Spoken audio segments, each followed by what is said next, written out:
పిల్లలకి రైతుల ప్రాధాన్యం గురించి చెప్పండి. మట్టి పిసుక్కునేవాడికి నా కూతురుని ఏమైనా వంకర మాటలు మాట్లాడకండి అమ్మ. మట్టి పిసుక్కునేవాడికి ఇవ్వకుండా ఇంకోటికి ఇస్తే పీక పిసికేస్తాడమ్మ, జాగ్రత్త. మట్టి పిసకడమే నయం. పీక పిసికేవాడికంటే మట్టి పిసికేవాడు చాలా మంచివాడు. అమెరికాకి ఆస్ట్రేలియాకి పంపిస్తున్నాం అమ్మాయిలను సంబంధాలు ఇచ్చి. వాడు విమానం దిగితే చాలు, ఏమిటో ఒక విమానంలోంచి అదో లగేజీ కూడా దిగుతుంది, వీడు కూడా దిగాడు, పెద్ద విషయం కాదు ఇక్కడ. అంతే, మా అల్లుడు విమానం ఎక్కాడు, మా అమ్ముడు విమానం ఎక్కాడు, వాడు అమ్మాయిని పాడెక్కించేస్తాడమ్మా. ఎక్కడెక్కడో ఎంత దూరం అయితే అంత గొప్ప, ఎంత డబ్బు ఉంటే అంత గొప్ప, ఎంత పదవి ఉంటే అంత గొప్ప అని ఆలోచిస్తున్నాం. కానీ మన ఊళ్ళోనే మనకు హాయిగా బంధువర్గంలోనే 10 ఎకరాల పొలం ఉన్న కుర్రాడు ఉన్నాడు కదా, మంచి చాకులో ఉన్నాడు, గుణపల్లా ఉన్నాడు, పుట్టే పిల్లలు కూడా గుణపల్లాగే ఉంటారని వాడికి ఇవ్వాలి మా పిల్లని తీసుకెళ్ళి. ఎందుకంటే వాడు శుభ్రంగా మినపరొట్టు తింటాడు, తేనె వేసుకొని తింటాడు, జొన్న రొట్టు కూడా తింటాడు, సంగటి అందులో నంచుకుంటాడు, రాగి సంగటి, శుభ్రంగా బలంగా ఉంటాడు. బలంగా ఉండేవాడికి పిల్లనిస్తావా, బలంగా తోసేసేవాడికి పిల్లనిస్తావా, అమ్మేసేవాడికి? శరీర బలం చూడాలి, ఆత్మబలం చూడాలి, మనోబలం చూడాలి, అప్పుడు పిల్లనివ్వాలి. డబ్బును కాదు చూడాల్సింది. ఇవాళ అదేమీ లేదండి, సాఫ్ట్వేరేనా, ప్యాకేజీ ఎంత, ప్యాకేజీయే, దాని కింద చాలా లీకేజీ ఉంటుంది. ఎన్ని లక్షల ప్యాకేజీ ఉంటే అంత గొప్ప. కానీ సాఫ్ట్వేర్ ఉద్యోగస్తుల్లో చాలామందికి పిల్లలు కలగడం లేదు. గమనింతురుగాక.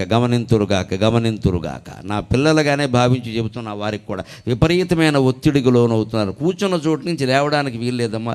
అందులో ఇవాళ వర్క్ ఫ్రమ్ హోమ్ వచ్చిన తర్వాత మరీ దారుణంగా ఉంది పరిస్థితి. రోజంతా అలా కూర్చోవడమే. పైగా ఈవేళ పత్రికల్లో మీరు చూసుంటారు, అలా రోజంతా కూర్చోవడం వల్ల ఒళ్ళు లావెక్కిపోయింది, మళ్ళీ దానికి సైకిల్ దొక్కుతాట. అది తద్దినం అయితే, ఇది అధిక మాసం తద్దినం. ఇది ఒళ్ళు లావెక్కేలా చేసుకోవడం ఎందుకు, మళ్ళీ వ్యాయామాలు ఎందుకు, ఇక్కడ పని లేక అడుసు దొక్కనేలా కాలు గడగనేలా అని.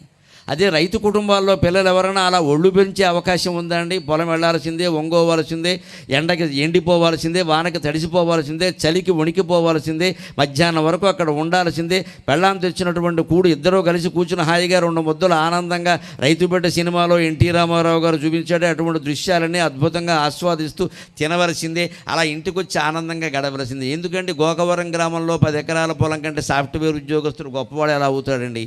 ఆలోచించండి దయచేసి. మన కళ్ళ ముందు అర్చకత్వం, పురోహిత వృత్తి ఉంటే పిల్లనివ్వట్లేదండి. మా వాళ్ళ అమ్మాయిలు కూడా సాఫ్ట్వేర్ వేసుకోవాలి, జీన్స్ ప్యాంట్ ఉండాలి, దాని నిండా కన్నాలే ఉండాలి, చినుకులు ఉండాలి, బాగా అడుక్కునే వాళ్ళ ఒళ్ళంతా కన్నాలే, వెధవసంతా మంటెత్తిపోతూ ఉంటుంది ఇలాంటి గ్యాంగం చూస్తూ ఉంటే. నాకు ఇవాళ పరమానందంగా ఉంది. ముందు కూర్చున్న వాళ్ళు అందరూ తెల్లబట్టలు వేసుకున్నారు, శుభ్రంగా కద్దరు చొక్కాలు కూడా వేశారు, బాగా తెల్ల వేసి మెరిచిపోతున్నారు, తెల్ల కొంగల్లాగా సుఖంగా ఉన్నారు. ఇక్కడ ఈ జీన్స్ ప్యాంటు ఏడునో ఇక్కడి నుంచి పైనుంచి కిందకి అన్ని చిల్లులే, ఏం కనపడొస్తుందో తెలియదు ఇందులోంచి. ఈ చిల్లు పైగా చింపేసి ఎంత చినిగిపోతే అంత గొప్ప, అంత ఖరీదు గొప్ప.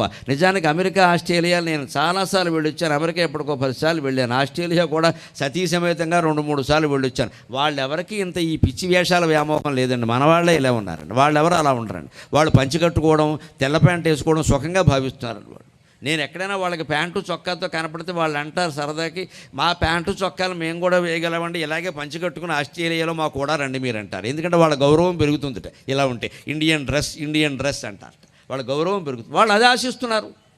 మనం ఎక్కడి నుంచి ఏదో పంపిస్తే వాళ్ళు అదే ఆశిస్తున్నారు. మనం ఎలా ఉన్నాం ఆలోచన చేసుకోవాలి.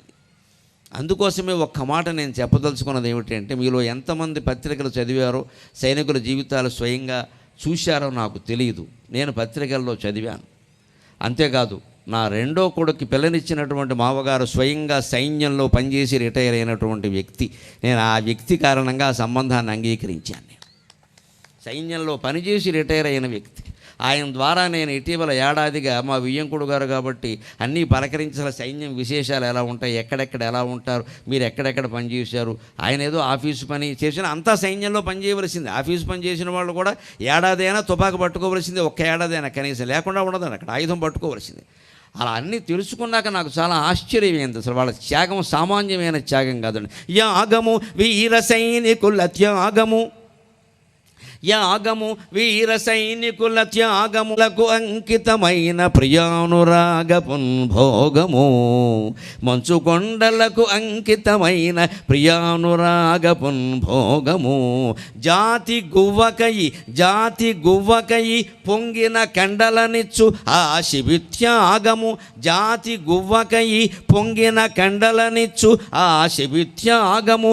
మౌనపానమున అచ్యుతమైన ప్రశాంతి నందెడిన్, మౌనపానమున అచ్యుతమైన ప్రశాంతి నందెడిన్. ఎవరైనా పోయారు అనగానే మౌనం ఎందుకు పాటిస్తామంటే మనిషికి పూర్తి శాంతి లభించేది ఆ మౌనంలోనే. మౌనం అంటే ఏమిటి? రమణ మహర్షి చెబుతారు, మనందరికీ మౌనం అనగానే మనం ఏమంటామంటే మాట్లాడకుండా ఉంటే సరిపోతుంది కదండి, మాట్లాడకుండా ఉంటే సరిపోతుంది. మాట్లాడకపోవడం మౌనం కాదండి, మాట్లాడాలని అనిపించకపోవడం. ఉన్నదేదో వీడి దగ్గర వాడి దగ్గర కెక్కేయాలి గొడవ లేకుండా, ఎక్కడో అక్కడ ఏమీ లేకపోతే గోడ దగ్గరికి వెళ్ళి తిట్టేయాలి, 4 తిట్లు వదిలిపోతుంది.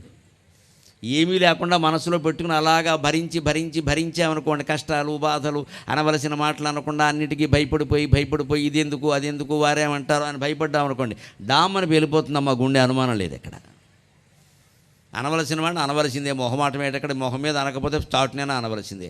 వాడికి కాకపోతే వాడి గురువులకో తల్లిదండ్రులకో ఎవరో ఒకరో చెప్పాల్సిందే, మీ పద్ధతి బాగోలేదండి. లేకుండా ఎలా ఉంటామండి? ఏమీ అనకుండా లోపలే దాచుకుంటే ఏమవుతుందంటే అంతవలసిందే. ఊరుకోవడం సహనం, అది చేతకాంతనం అవుతుంది. అది ఎప్పుడు ఊరుకోవాలి అంటే వేదాంత శాస్త్రం చదివిన వ్యక్తిగా స్పష్టంగా చెబుతున్నా, మాటకి మాట అనేసి ఆ తర్వాత 2 మాటలు మర్చిపోవాలి, అది వేదాంతం అంటే. అనకుండా ఊరుకోవడం చేతకాంతనం. మనం తప్పు చేయలేదండి, మన ఎవడో అన్నాడు, ఎందుకు పడాలి? వాడి పాపాన వాడు పోతాడు, కుదరదు. మన పాపానే వాడు పోయేలా చేయాలి. ఎందుకంటాడో అసహనం, అది అసహనం, అనవసరం. అది అనవలసిన మాట అనేయాలి. నన్ను అనలేదు, మనం తప్పు చేయాలి. మనం తప్పు చేసామనుకోండి, హాయిగా దండం పెట్టి ఒప్పేసుకో, నిజమే అన్న నువ్వు కాబట్టి చెప్పావు, లేకపోతే నా తప్పు నాకు తెలిసేది కదా, ఒప్పేసుకోవాలి. అక్కడ కూడా మొహమాట వద్దు. మనం చేయకుండానే వాడు అపార్థం చేసుకుంటే స్పష్టం చేయండి విషయాన్ని. నువ్వు అపార్థం చేసుకుంటున్నావు అబ్బాయి, నేను ఆ పద్ధతిలో నేను అనలేదు, ఆ పని నేను చేయలేదు అని చెప్పండి.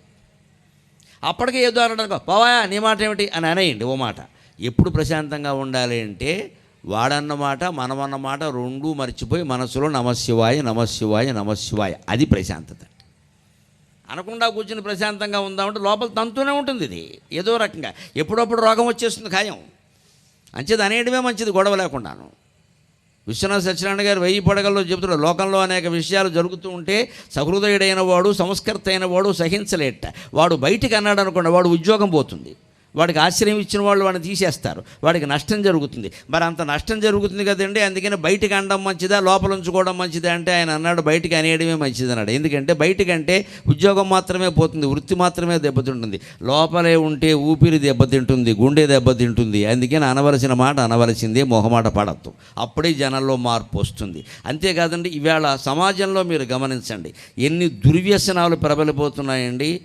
మన వాళ్ళు మద్యపానం దాటేసి డ్రగ్స్లోకి వెళ్ళిపోయారమ్మ, మత్తు మందుల్లోకి వెళ్ళిపోయారు. మద్యపానం చేసేవాడు ఇప్పుడు చాలా పాతవాడి కింద లెక్క, పాశ్చంతగా పచ్చడి. ఇంకా తాగుతున్నావా, అప్పుడే డ్రగ్స్ మొదలెట్టలేదా, నేను మొదలెట్టేశాను అప్పుడే అనేవాళ్ళు తయారయ్యారు.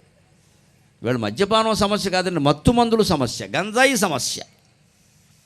ఆ స్థితికి వెళ్ళిపోయిన సమాజం. ఎందుకంటే మద్యపానాన్ని మనం ఆమోదించేశాము, కోట్ల ఆదాయాలు వస్తున్నాయి, ఏ ప్రభుత్వమైనా ఆమోదించేస్తుంది.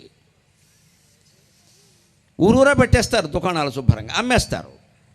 మళ్ళీ అప్పుడు రేపు పొద్దున్న పేపర్లో వార్తలు చూసినప్పుడు 70 ఏళ్లవాడు 5 ఏళ్ల అమ్మాయిని మానభంగం చేసేట అనగానే కౌన్సిలింగ్ ఇవ్వాలి. ఏమిస్తావు కౌన్సిలింగ్? మద్య దుకాణాలన్నీ మూసేస్తే మానభంగాలు ఆగిపోతాయి, ఖచ్చితంగా చెబుతున్నా. మద్యం ఆగిపోతే మానభంగం ఉండదు దేశంలో. చప్పట్లు కొట్టలేరు మీరు, మీకు ఎవరికి నచ్చదు ఈ మాట. ఎందుకంటే మనమే సారా వ్యాపారం కదా, మన వ్యాపారాలు దెబ్బతింటే ఎందుకు కొడతాం? బాగా జనం తాగి చెడిపోతే మనకు ఆనందంగా ఉంటుంది. అటు చెడిపోతే మనకే మన కూతురు పెళ్ళికి 3 కోట్లు ఖర్చు పెట్టాం, ఎందుకంటే సారా వ్యాపారం చేసేవాళ్ళలోనే రావాలి ఈ మార్పు. నేను చూసే చెబుతున్నాను. నిన్నగాక మొన్న 2వ తారీఖున జంగారెడ్డిగూడెంలో నేను శివపార్వతుల కళ్యాణం మీద ఆధ్యాత్మికమైన ప్రసంగం చేస్తుంటే అక్కడ కార్యకర్త నా గురించి మాట్లాడుతూ గురువుగారి మాటల యొక్క ప్రభావం చాలా ఉంది, ఆయన ఆచరిస్తున్నారో లేదో అంటారు. వినడం కాదు, ఆచరిస్తున్నారు. దానికి ఉదాహరణ నేను ఇప్పుడే రుజువు చేస్తాను. మద్యపానం గురించి గురువుగారు వేసినటువంటి చురకలు బాగా పట్టి ఒక పెద్ద మనిషి ఆయనకు వచ్చే కోట్ల రూపాయల ఆదాయాన్ని వదిలేసి మద్యపానం వ్యాపారం మానేశాడు అని చెప్పాడు.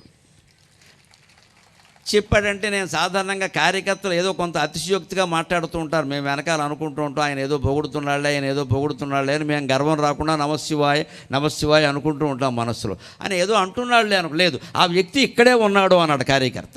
ఆయన అందరిలోంచి లేచి వచ్చాడు. నిజమే అన్నాడు. నేను సరదాగా అడిగాను, బాబు మీకు ఎంత వస్తుంది ఆదాయం అన్నాను. ఒక ఏడాదికి ఆయన వాటా కింద 2 కోట్లు వస్తుందిటమ్మా, 5గురు వాటా అది అంటే 10 కోట్ల ఆదాయం. లాభాలు అన్ని ఖర్చులు పోను లాభాలు ఏడాదికి 10 కోట్లు. అందులో ఆయన వాటా 2 కోట్లు. 2 కోట్లు పోయినా మంచిదే, ఇంతమందికి జబ్బు తెప్పించేది నాకు డబ్బు అవసరమా అని మీ మాటల వల్ల నేను గ్రహించుకున్నానండి, మానేశాను అంటే అతను నాకు దండం పెట్టకముందే నేను ఆయనకి దండం పెట్టాను. చాలయ్యా, నేను కోరుకునేది ఇదే.